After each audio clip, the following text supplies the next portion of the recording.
Hello प्यारे बच्चों, आज हम क्लास 10th आईसीएसई बोर्ड का chapter number 2 work energy and power का लेक्चर नंबर 8 पढ़ने वाले हैं। ठीक है, जो आज का टॉपिक है वो है relation between kinetic energy and momentum. तो कॉपी पेन निकाल लो और पेटी पैक होके बैठ जाओ। ठीक है, अच्छा बच्चों, आपका जो पीछे के टॉपिक्स आपने अगर अभी तक नहीं पढ़े हैं तो आप हमारी प्लेलिस्ट में जाइए, उड़ान batch physics for class 10th ICSE board का विजिट करिए।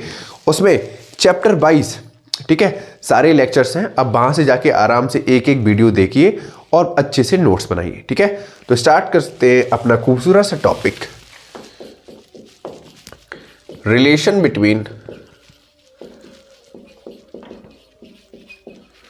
काइनेटिक एनर्जी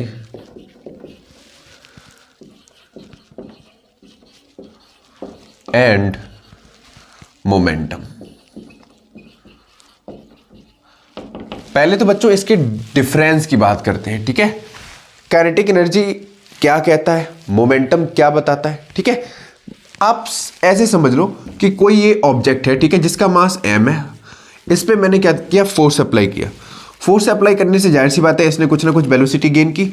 ठीक है, ऑब्जेक्ट के पास मास था लेकिन मैंने उसमें एक्शनल फोर्स दिया जिसकी वजह से उसने बक डन किया। बक डन किया तो जाहिर सी बात है उसने क्या किया, अपनी पोजीशन चेंज की। और पोजीशन तभी चेंज करेगा जब उसके पास कुछ ना कुछ वेलोसिटी होगी। ठीक है, आई बात समझ में।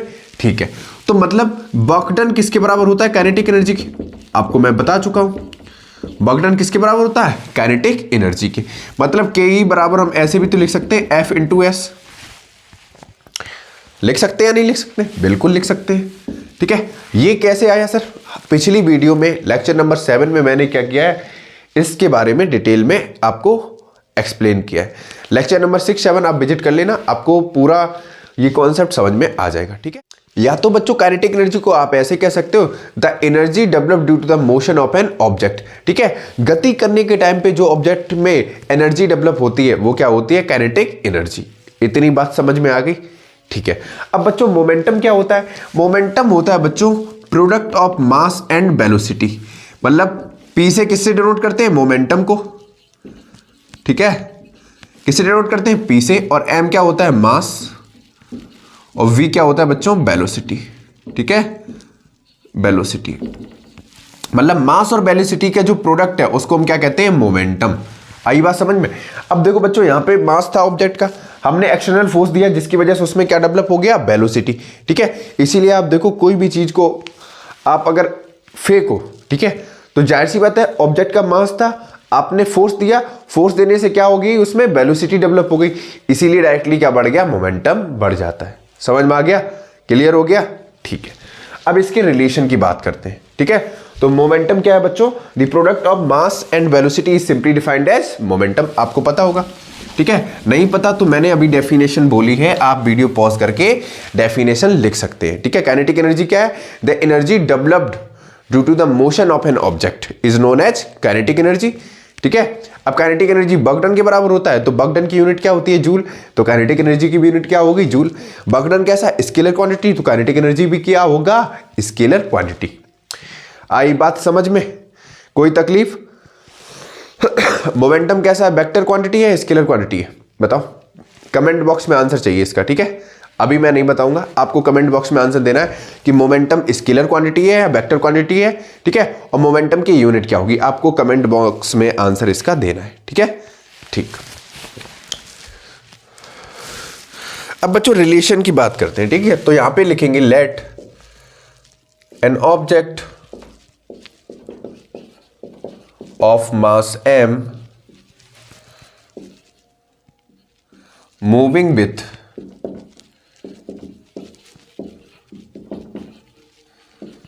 यूनिफॉर्म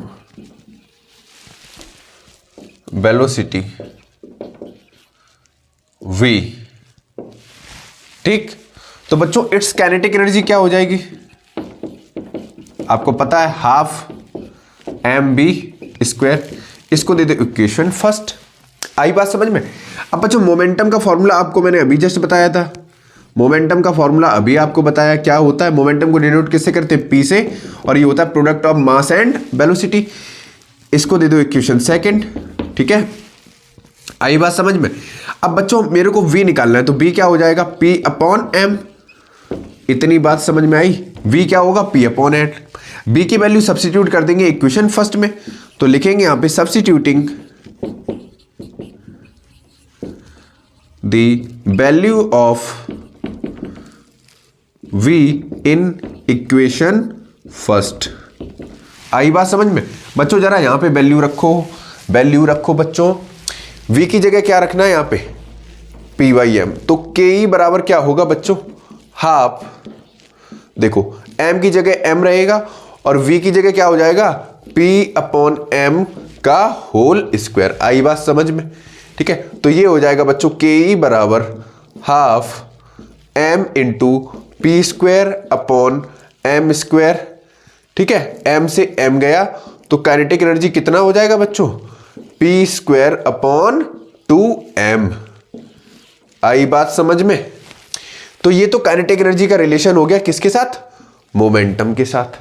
ठीक है, अब मोमेंटम का कितना होगा बच्चों, ये काइनेटिक एनर्जी का निकल आया, मोमेंटम का इधर निकालें तो बच्चों p स्क्वायर बराबर क्या हो जाएगा, 2m को इधर भेज दो तो 2m के ई, ये तो हो गया। ठीक है, और p बराबर क्या हो जाएगा बच्चों, रूट 2m के ई। ठीक है, ये क्या है हमारा मोमेंटम निकला। ठीक है, मोमेंटम का काइनेटिक एनर्जी के साथ रिलेशन निकला और यहां पे हमारी क्या निकली, काइनेटिक एनर्जी निकली। बच्चों ये रिलेशन था काइनेटिक एनर्जी और मोमेंटम के बीच का। ठीक है, इसके बीच के अभी दो केस और हैं। ठीक है, इन्हीं के दो केसेस को अभी एक्सप्लेन करेंगे, इतना पहले फटाफट नोट कर लो, नोट करो फटाफट बच्चों। अब बच्चों जरा केस की बात करते हैं इसकी।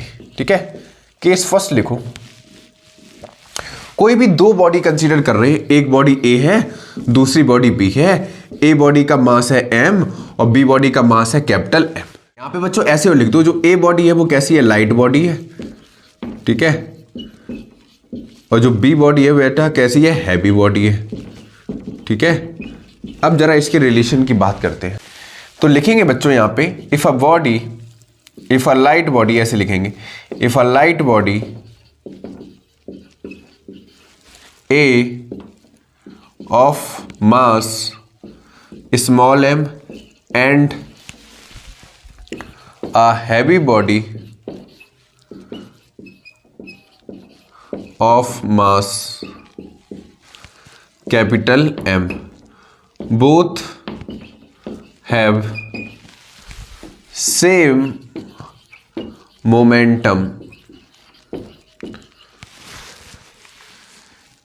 and the kinetic energy of a body is more than the kinetic energy of body B। Proof बच्चा, प्रूफ करते हैं। प्रूफ लिखेंगे बच्चा, अभी लिखेंगे kinetic energy A upon kinetic energy V। ठीक है, फॉर्मूला अभी आपको बताया था कितना था, p स्क्वायर अपॉन 2m, ये हो जाएगा p square upon 2 capital M। ठीक है, p स्क्वायर से p स्क्वायर गया, 2 से 2 गया बच्चों, ये ऊपर चला जाएगा। ठीक है, अंदर वाला अंदर के साथ, ऊपर वाला ऊपर वाले के साथ। ठीक है, ऐसा ही तो होगा। तो m अपॉन m, बेटा के का जो काइनेटिक एनर्जी है ए बॉडी का, उसका मास कितना है, कैपिटल M। अच्छा बच्चों, सो लिखेंगे capital M is greater than small m। तो जो काइनेटिक एनर्जी होगी ए की वो मैक्सिमम होगी किससे, काइनेटिक एनर्जी बी से। आई बात समझ में? ये तो एक रिलेशन आ गया, समझ में आ गया। मास कितना किसका ज्यादा है, काइनेटिक ए बॉडी का। ठीक है, तो जाहिर सी बात है काइनेटिक एनर्जी भी किसकी ज्यादा होगी, ए बॉडी की। समझ में आ गया, कोई तकलीफ? ठीक है, रब कर दे, रब कर दे। ठीक है बच्चे,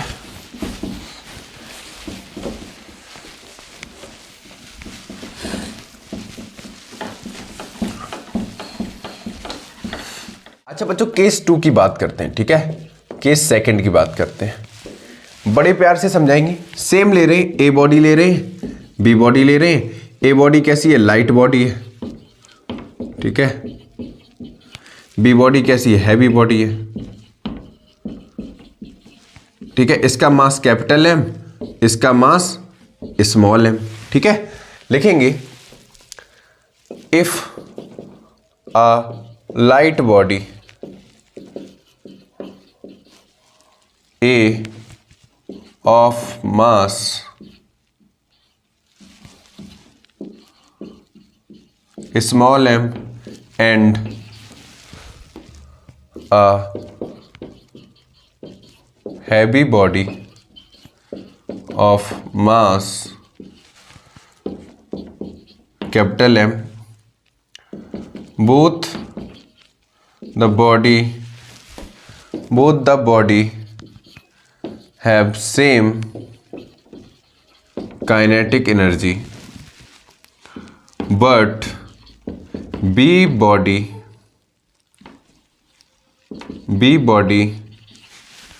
have more momentum than A body। ठीक है, प्रूव करते हैं कैसे होगा बच्चों, प्रूव करते हैं बच्चों। अभी आपको फॉर्मूला बताया था जो पी ए, ठीक है, वो क्या हो जाएगा बच्चों, √2m/ke, यही होगा। पी बी क्या हो जाएगा बच्चों, मोमेंटम पी बी क्या हो जाएगा, √2 M/ke, यही होगा। अब बी बॉडी का मोमेंटम ज़्यादा है तो पी बी अपॉन क्या हो जाएगा, पी ए, या पूरा लिख लो कैपिटल, पी बी अपॉन क्या हो जाएगा, पी ए, वैल्यू पुट करो बच्चा, √2m कैपिटल एम होगा, सॉरी, √2 कैपिटल M के ई अपॉन √2 स्मॉल m के ई। ठीक है, रूट से रूट गया, के ई से के ई गया, तो पी बी बराबर कितना आ गया बच्चों, पी बी बराबर आ गया m/m। ठीक है, P B upon P A का रेशियो क्या आ गया, capital M upon small m। ठीक है, अब बच्चों यहाँ पे देखेंगे, यहाँ पे लिखेंगे, देखो मास किसका ज़्यादा है, बी बॉडी का।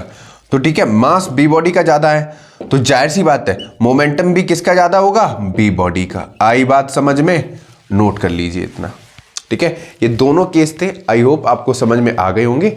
फटाफट स्क्रीनशॉट ले लो इसका।